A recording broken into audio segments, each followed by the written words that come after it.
dia, graça e paz, meus irmãos, que Deus os abençoe grandemente, amém? Hoje daremos continuidade na leitura e exposição do livro de Jó em apenas dois versículos, versículos 30 e versículo 31, amém? De acordo com o cronograma de leitura. Capítulo 30, a partir do versos 1, de 1 a 14, nós vimos que era humilhante sofrer tão grande perda. Porém, enfrentar o abuso das mãos de jovens ricos adicionava insultos à injúria. Jó perdera a família, as posses, a saúde, a posição e o bom nome. Ele ao menos foi respeitado por sofrer de forma corajosa. Infelizmente, os jovens às vezes caçoam e tiram vantagem das pessoas mais velhas ou das que possuem alguma limitação. Eles deveriam, ao contrário, perceber que os seus atributos e habilidades físicas são temporários e que Deus ama igualmente todas as pessoas. Jó, irmãos, contrasta seu estado atual com a sua honra e autoridade anterior. Que pouca razão tem um homem de ser ambicioso e orgulhoso pelo que se pode perder facilmente, e quão pouca confiança deve-se depositar nisto. Não devemos, irmãos, nos deprimir se formos desprezados e odiados pelos homens ímpios. Olhemos para Jesus, que suportou toda a contradição dos pecadores.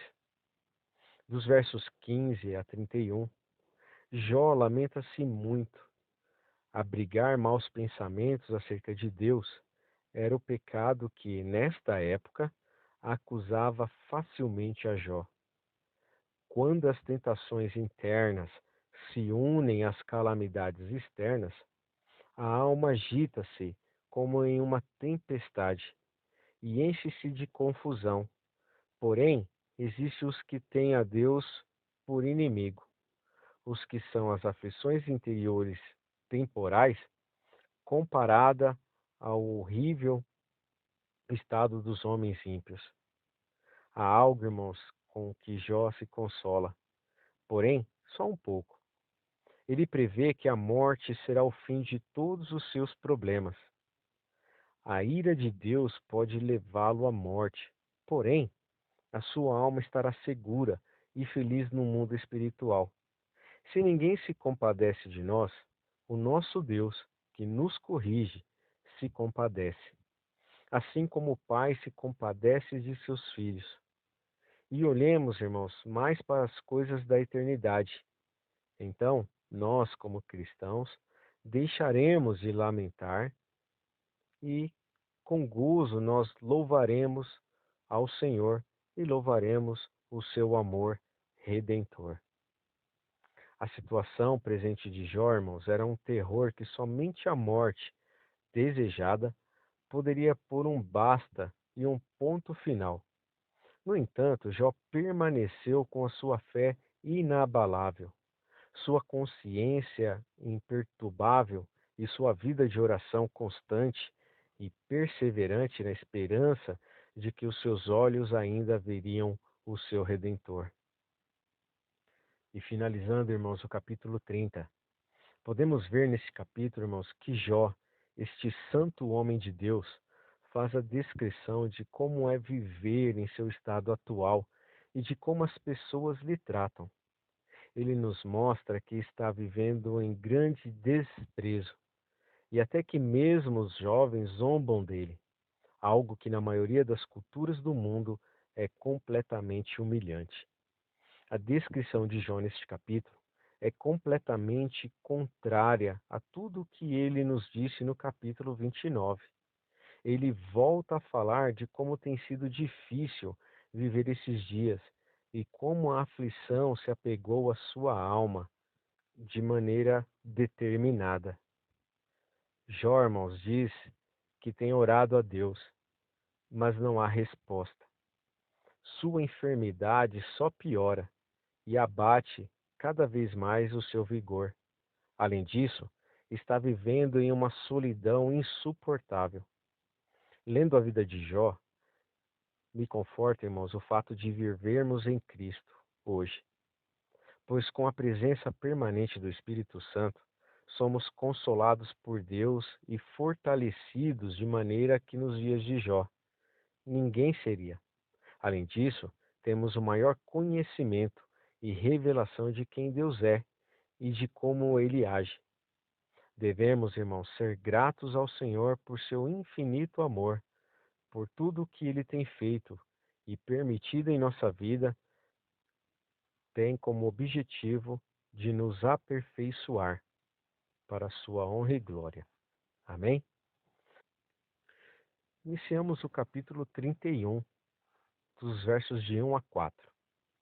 Jó, irmãos, não apenas evitara cometer um grande pecado do adultério, mas sequer dara o primeiro passo para ele, fitando com o desejo em uma mulher. Jó afirmou ser inocente tanto em seus desejos como em suas atitudes. No capítulo 29, ele revisou as suas boas obras.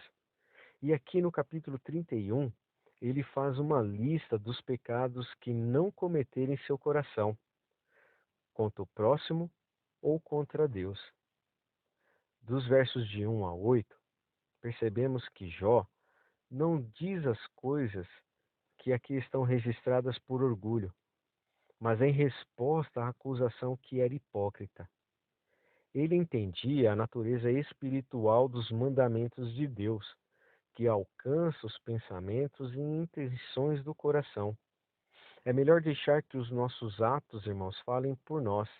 Porém, em alguns casos, por nós mesmos e pela causa de Deus, devemos protestar solenemente a nossa inocência pelos delitos dos quais somos acusados falsamente. Os deleites da carne e o amor ao mundo são duas rochas fatais e muitas pessoas se chocam contra elas. Dos versos 16 a 23, a consciência de Jó testifica sobre a sua conduta caridosa para com o pobre. Ele se estende muito neste tema, porque foi particularmente acusado a respeito. Ele foi bom e teve uma ótima conduta com todos e jamais prejudicou alguém. Observe, irmãos, os princípios pelos quais Jó se abstinha de agir sem misericórdia e caridade. Ele se considerava que, se fizesse mal ao pobre, seria o mesmo que ir contra o Senhor, ao qual temia. O respeito aos interesses mundanos pode segurar um homem na prática de delitos. Porém, somente a graça de Deus pode fazer com que odeie, tema e evite os pensamentos e todos os desejos pecaminosos. Dos versos 24 a 28 do capítulo 31, aqui, irmãos, Jó declara que o depender da riqueza para ser alegre é idolatria, é negar ao Deus do céu. Nós justificamos a obsessão da nossa sociedade por dinheiro e posses como um mal necessário, ou a tomarnaria como é o mundo moderno. Mas cada sociedade, em cada época, tem valorizado o poder e o prestígio oferecidos pelo dinheiro. Os verdadeiros crentes e cristãos necessitam estar revestidos contra o desejo arraigado por mais poder, prestígios e posses. Também não deve negar recursos aos que estão passando por grandes necessidades. Nos versos 33 e 34 do capítulo 31, Jó, irmãos, afirmou que não havia tentado esconder o seu pecado, como costumavam fazer alguns. O medo de que os nossos pecados sejam descobertos conduzem-nos à decepção. Encobrimos-nos com mentiras para que possamos parecer bons aos olhos dos outros. Contudo, não podemos nos esconder de Deus. Os seus pecados, irmãos, impedem você, a nós, de enxergar o seu verdadeiro eu. O reconhecer e ao reconhecer os nossos pecados, nos sentimos livres para receber o perdão e uma nova vida perante ao Senhor. Em Jó capítulo 31, irmãos, vemos que o servo de Deus faz uma lista detalhada de todos os pecados considerados graves e que ele era inocente de praticá-los. E vou citar aos irmãos alguns desses pecados que ele detalhou em sua lista, que seria a vaidade, o engano, roubo, adultério, infâmia, desrespeito, ganância, amor ao dinheiro e inveja. Vimos aqui, irmãos, que Jó deu a seus amigos argumentos contundentes de sua inocência. Ele foi muito específico com relação às suas obras, tanto que eles ficaram sem argumentos. Eles insistiram que ele havia pecado, mas sua descrição de estilo de vida e quais foram as suas escolhas nas mais diversas situações mostraram que, de fato, ele não havia cometido erro que justificasse tudo aquilo. O capítulo encerra, irmãos, com a oração de Jó dizendo, mais uma vez, que gostaria de estar diante de Deus para conversar com ele e ouvir suas respostas. No final, irmãos, tudo que a alma do ser humano mais deseja é voltar para Deus. Não são os bens, a saúde ou mesmo a satisfação de vida em termos gerais, mas o relacionamento com Deus que importa. Perto dele, irmãos, nos sentimos seguros, satisfeitos, amparados. A sombra das asas do Altíssimo, irmãos, é o nosso lugar. Assim, encerram-se as palavras de Jó e também se encerram as palavras de Elifaz, Bildade e Zofar. Agora será a vez de Eliú, um quarto amigo, o mais jovem que até então se tinha mantido calado. Depois de Eliú, será a vez de Deus encerrar as discussões, apresentando suas colocações, e o livro assim encaminhar para o seu final. E encerro, irmãos, a leitura e exposição no dia de hoje, dizendo aos irmãos sobre 4 características, né, de Jó que acredito que devam ser exemplos para as nossas vidas hoje. 4 características de Jó que agradaram a Deus.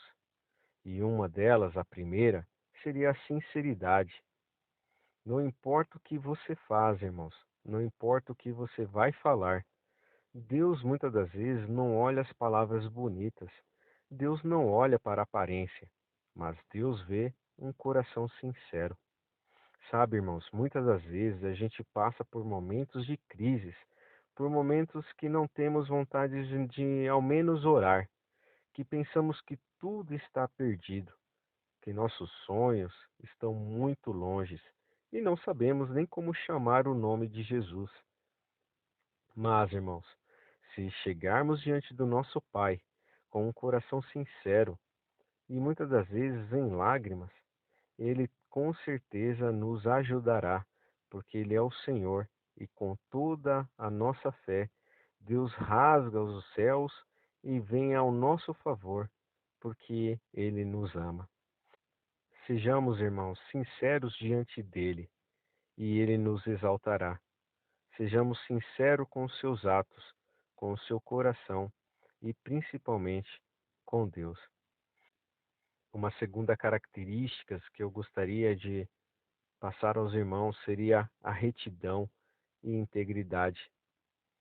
Ser reto, irmãos, é ser íntegro e ser inteiro. Já tinha essas características e ele não era dividido em seus pensamentos e atitudes. Ele era coerente. E temos que ser desta forma também, íntegros em nossos relacionamentos com Deus e com as pessoas. Mas o problema, irmãos, muitas das vezes reside no fato de querermos é relativizar tudo hoje. Jó, irmãos, sabia dos princípios de Deus e os cumpria perfeitamente. Da sua geração, ele era o único, uma pessoa íntegra e uma pessoa inteira, uma pessoa que deixa nas mãos de Deus todas as áreas da sua vida. Ele não entrega a sua vida a Deus pela metade, mas infelizmente, o que vemos hoje, irmãos, muitas pessoas que chegam diante de Deus ainda com reservas.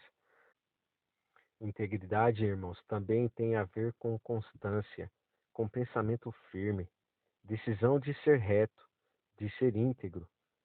Uma terceira característica, irmãos, é temer a Deus.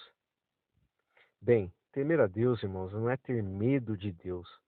Muitas pessoas hoje têm a noção de Deus de uma forma errada. Elas só buscam a Deus porque têm medo de ir para o inferno ou de ser castigada. Elas têm medo de Deus como um Deus vingador, um Deus longe. Mas essa, irmãos, é uma visão errada, equivocada. Deus é um Deus que está perto, que procura estar perto de nós. Se sofremos, não é por seu castigo, mas como consequência de nossos pecados. Temer a Deus, irmãos, é respeitar e honrar ao Senhor. Amém? E a quarta característica, e finalizando a leitura e exposição do dia de hoje, irmãos, é desviar-se do mal. Jó desviava-se do mal, ele não brincava com o pecado, ele não brincava de servir a Deus. A palavra de Deus, irmãos, diz que temos que fugir do pecado, fugir da prostituição, das paixões humanas. E eu finalizo, irmãos, que possamos realmente, em nome de Jesus, sermos sinceros diante de Deus, que possamos ter retidão e integridade, que possamos temer a Deus e que possamos desviar-nos do mal. Amém? E com isso, irmãos, nós finalizamos a leitura e exposição do livro de Jó, capítulo 30 e 31. Amém? Fiquem com Deus e até amanhã, onde daremos continuidade na leitura e exposição deste livro maravilhoso. Um forte abraço, fiquem com Deus e até amanhã.